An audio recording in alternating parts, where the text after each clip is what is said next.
I'm the greatest. I cannot lose. I'm pretty. And every man believes he's the greatest. Every man would like to be the greatest. Many want to say this, but they fear it. And they see this in myself, and some hate me for it, and some love me for it. The personality of a person, the ways of a person, the thoughts, the deeds, the actions, is all based around his heart. For what is a man? A man is his heart. A lying, cheating heart means a lying, cheating man. A loving, merciful heart means a loving, merciful man. A living heart means a living man. A dead heart means a dead man. Regardless to man's title, regardless to man's wealth, rank, or position, if the heart is not great, then he cannot be great. But if the heart is great, that man remains great under all circumstances. Mihammed Ali worked his butt off, and I saw it firsthand. And I remember that there was a sports writer that was there in the gym when he was working out and he was doing sit-ups. And they asked him, how many sit-ups do you do? And he said, I don't start counting until it hurts. Now think about that. He doesn't start counting his sit-ups until he feels pain. That's when he starts counting. That is working hard. And so you can't get around the hard work. It doesn't matter who it is. Work your ass off. There is no magic pill. There is no magic, and they don't have enough time to go to the gym for 45 minutes a day and work out. Or to do something for 45 minutes to an hour a day to improve. If it is physically improve, or if it is mentally to improve. Imagine you read 1 hour a day about history. How much you will learn after 365 hours. That you want to develop every day for an hour. Imagine how further along you will go and get. So it drives me nuts because when people say we don't have the time, we have 24 hours a day. We sleep 6 hours a day, so that gives you still 18 hours. So there's someone shaking their head out here in front to say probably, I don't sleep 6 hours, I sleep 8 hours, right? Or just sleep faster. So we have 18 hours a day. The average person works around 8 to 10 hours. So let's assume it's 10 hours, so we have 8 hours left. Then you travel around an hour a day, maybe 2 hours a day. So now you have still 6 hours left. So what do you do with the 6 hours? What do you do with the 6 hours? Then we eat a little bit, then we schmooze a little bit, talk a little bit to people and all that stuff. But you can see how much time there is available if you organize your day.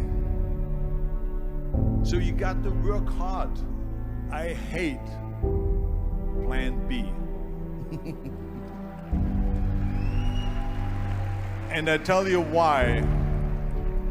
Because we have so many doubters, as I've said earlier, the no-sayers.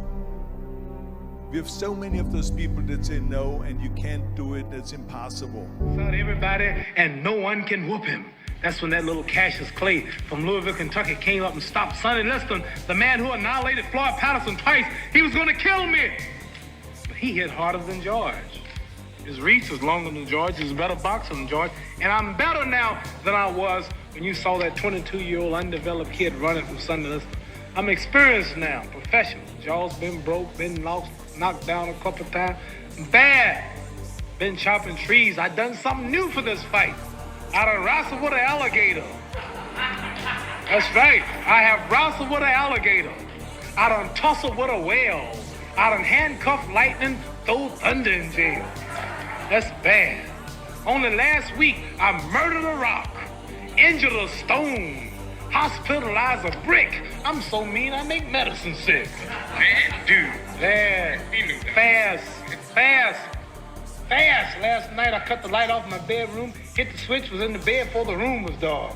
Incredible. Fast. sinners. And you, George Foreman, all of you chumps are gonna bow when I whoop him. All of you. I know you got him. I know you got him picked. But the man's in trouble. I'm gonna show you how great I am. You better have most of them. Family, friends, career, educational goals, plans for, time outside of work, attention to your mental and physical health, etc. That's what life is about. And if you don't have any of those things, well, then all you've got left is misery and suffering. So that's a bad deal for you. So once you set up that goal structure, let's say, and that's really in many ways that's what you should be doing at university.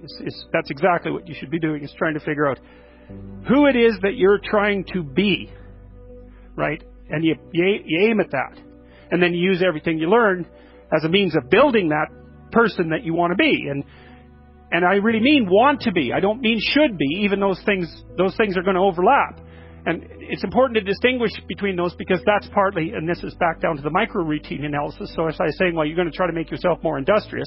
Okay, number one, specify your damn goals, because how are you going to hit something if you don't know what it is? That isn't going to happen.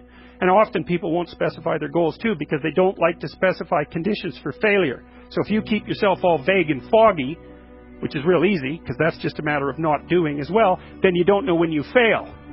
And people might say, well, I really don't want to know when I fail because that's painful. So I'll keep myself blind about when I fail. That's fine, except you'll fail all the time then. You just won't know it until you've failed so badly that you're done. And that can easily happen by the time you're 40.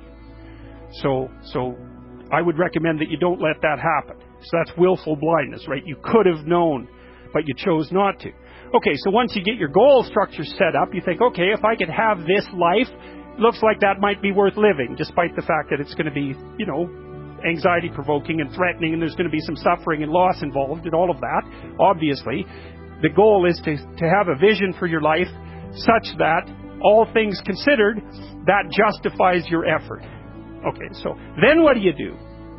Well, then you turn down to the micro-routines. It's like, okay, well, this is what I'm aiming for. How does that instantiate itself day to day, week to week, month to month? And that's where something like a schedule can be unbelievably useful. Google Calendar. It's like, make a damn schedule and stick to it. Okay, so what's the rule with the schedule? It's not a bloody prison. That's the first thing that people do wrong. They say, well, I don't like to follow a schedule. It's like, well, what kind of schedule are you setting up? Well, I have to do this, then I have to do this, then I have to do this, and then I just go play video games, because who wants to do all these things that I have to do? It's like, wrong. Set the damn schedule up so that you have the day you want. That's the trick. It's like, okay, I've got tomorrow. If I was going to set it up so it was the best possible day I could have, practically speaking, what would it look like? Well, then you schedule that. And obviously there's a bit of responsibility that's going to go along with that, because if you have any sense, one of the things that you're going to insist upon is that at the end of the day, you're not in worse shape than you were than at the beginning of the day, right? Because that's a stupid day. If you have a bunch of those in a row, you just dig yourself a hole and then you bury yourself in it. It's like, sorry, that's just not a good strategy. It's a bad strategy. So maybe 20% of your day has to be responsibility and obligation, or maybe it's more than that, depending on how far behind you are. But even that, you can ask yourself, okay, well, I've got these responsibilities. I have to schedule the damn things in. What's the right ratio of responsibility to reward? And you can ask yourself that, just like you'd negotiate with someone who is working for you. It's like, okay, you got to work tomorrow. Okay, so I want you to work tomorrow. And you might say, okay, well, what are you going to do for me that makes it likely that I'll work for you? Well, you could ask yourself that, So maybe you do an hour of responsibility and then you play a video game for 15 minutes. I don't know, whatever turns your crank, man.